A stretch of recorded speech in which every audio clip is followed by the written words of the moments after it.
great having you both here. Thanks for coming.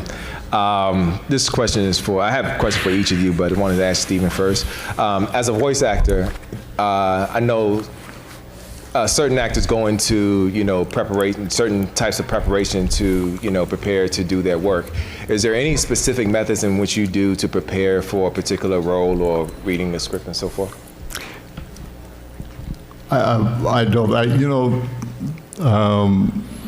I grew up thinking that it was all the things that I didn't know that were standing in my way. And what I've learned is it's the things I know that keep holding me back, that I have to get rid of. And I think for an actor, that's the biggest challenge, is to keep finding things to lose so that you're left with just yourself. What do you mean by that? That's really interesting. The role needs to come through you without you adding your personality onto it. Right.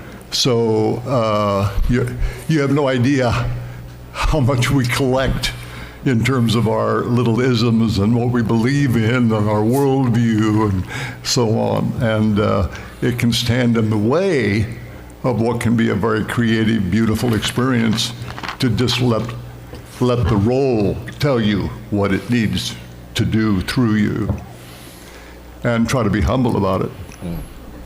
You ever find yourself into a role so deep that you can't shake it, or you feel like you've gotten too deep into it, and you feel like you have to, kind of detox yourself from it? Yeah. Well, in my old age, I always say I'm suffering from pseudobulbar aspect. I laugh and cry over everything. Somebody says, "It sure is a beautiful day," and I go, "Yeah, it really, really is." So I don't know how that would serve me as an actor nowadays. But no, I never had a problem preparing. I had a friend that used to. Everybody's doing their voice exercise, and he says, "Well, it's time to warm up." I'm ready.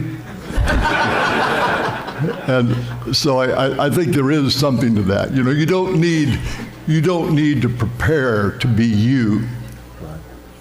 You don't need some kind of a thing that you go through in order to be you. Just be you. And if your job being you is to be that character, be the character. Don't decide ahead of time, well, the character talks with his face over here, and he walks like this, and he breathes like this. And the other thing is, if you've done all the homework, and you've researched it, and you made notes, and you had the last step always is take all of those notes, rip them up, and throw them out. Now you're ready. Never think about them again. They're either in you or not. You're about ready to jump off the cliff. It's too late to wonder if you can fly. And for Flint, thank you. Well, you know what's really fascinating, just to tag on that, is with voice actors, like we'd listen to the auditions. Sometimes I wouldn't actually be there when we did the auditions. You'd listen to them, and you hear these voices, and then when you met the actual people that were doing them, I mean, they never looked or seemed like what you thought the voice was going to be. You'd expect, you have some guy, here's Captain Deep Voice, and then the guy'd show up, and you would expect to hear, "Hi, how are you doing?" You'd expect that to come out of their voice, and it's not what does it.